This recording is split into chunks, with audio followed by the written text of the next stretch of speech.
What's up, guys? Welcome to the line change. In this video, we're going to be talking about Canucks rookie or prospect, although I guess he's not really a prospect anymore. But we're going to be sizing up Jonathan Lekkerimaki's chances at being a Calder Trophy candidate this upcoming seasons. But before we dive into that, I want to give a quick shout out and thank you to my sponsor, Gassy Jack Art, maker of that incredible artwork you see behind my shoulder there. And you guys can check them out yourselves at GassyJackArt.com, or you can check them out on Instagram at GassyJackArt. So let's go ahead and dive into this topic. We're going to go over an article from our friends at Canucks Army. A friend of the podcast, David Quadrelli, is the one who wrote this. And he goes on to say, all things considered, it was a successful first full season in North America for Jonathan Lekkerimaki, who came in at number 2 in our most recent rankings of Vancouver Canucks prospects. His AHL regular season was one to remember, as Lekkerimaki managed to record 19 goals in just 36 games. His play in the AHL led to some NHL chances as well, although the point production didn't translate, as he tallied just 3 goals and 3 assists through 24 NHL games. But because he appeared in under 25 NHL games, though, Lekkerimaki will retain his NHL rookie status for the 2025-26 season, making him eligible for the Calder Trophy awarded to the league's top rookie. But what kind of competition will Lekkerimaki be up against for the award? Let's dive right into it.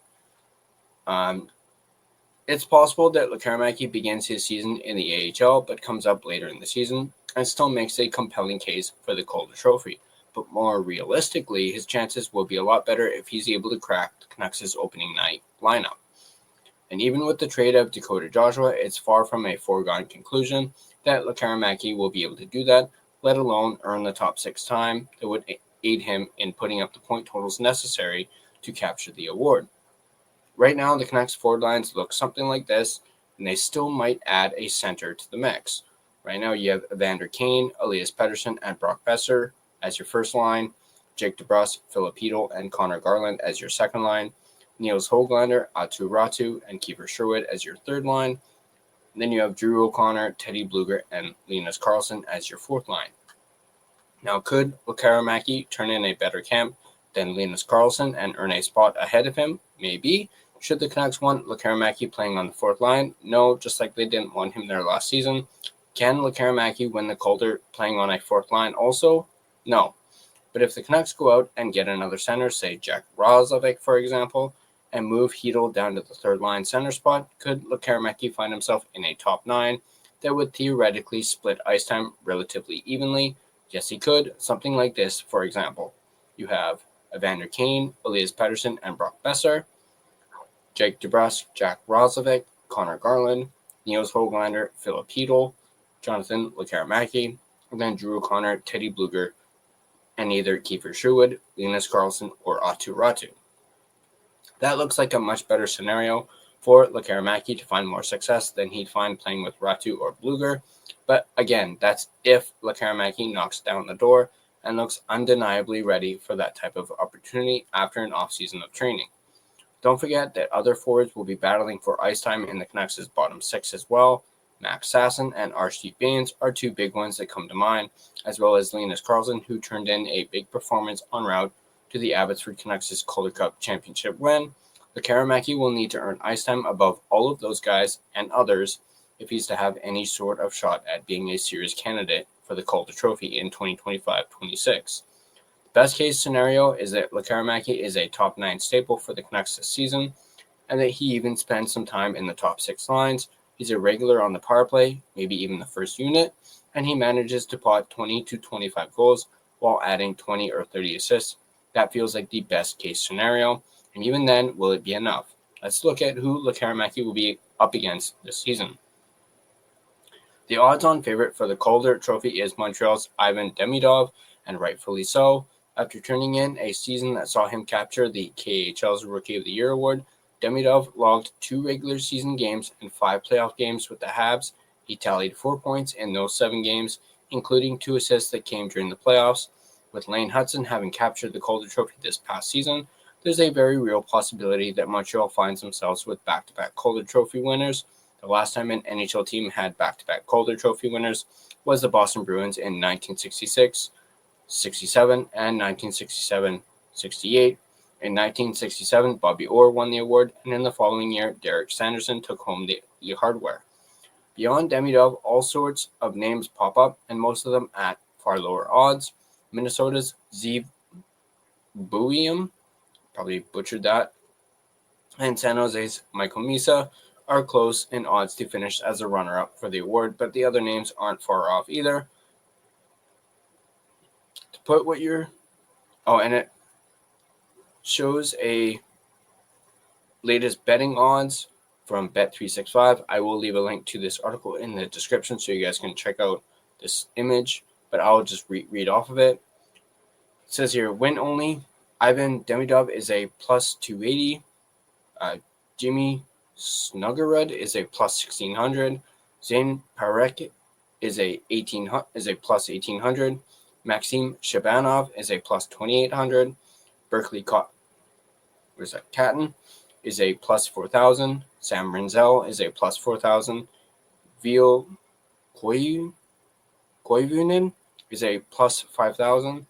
Beckett Senek, probably butchered that, apologies for that, is a plus 5,000. Zibuium is a plus 1,200. Alexander Nishishkin is a plus 1,600. Ryan Leonard is a plus 2,000. Gabe Perreault is a plus 3,300. Axel Sandin Pelika is a plus 4,000. Sam Dickinson is a plus 4,500. Easton Cowan is a plus 5,000. Artyom Levshinov is a plus 5,000. Michael Misa is a plus 1,200. Isaac Howard is a plus 1,600. Yaroslav Askarov is a plus 2,500. Matthew Savoie is a plus 3,500.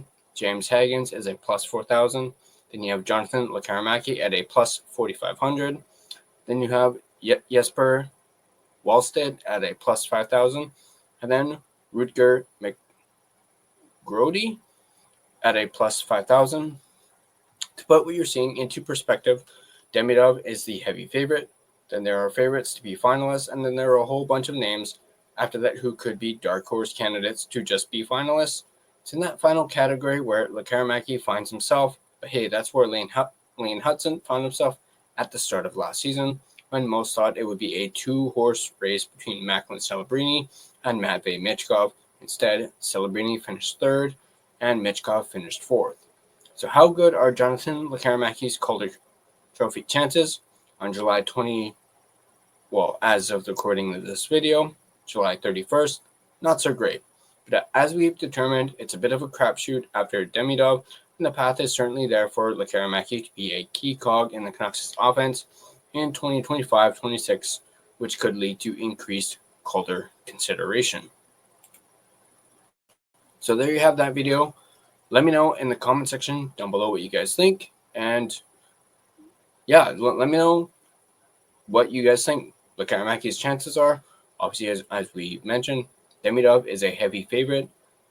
Obviously, season hasn't even started yet, so we shall see. But once again, let me know in the comment section down below what you guys think. And as always, if you guys like this video, be sure to hit that like button. And if you want to stay up to date on all your Vancouver Canucks content, be sure to smash that subscribe button and turn on your notifications so you don't miss a single video. You can find and interact with us on social media. You can find us on Facebook. Just search The Line Change. Find our Facebook page. You can find us on Instagram at The Line Change. Find us on X at Line Change Fan. You can find us on TikTok at the TLC Podcast. You can also find us on Blue Sky at The Line Change. And feel free to give us a follow on all of our social media platforms. If you prefer an audio version of this podcast, you can find us on both Spotify and Apple Podcast. On Spotify, feel free to give us a follow as well as rate and review us. It is, of course, greatly appreciated. That's going to do it for me in this video. Once again, let's go Canucks, and I'll see you guys in the next video.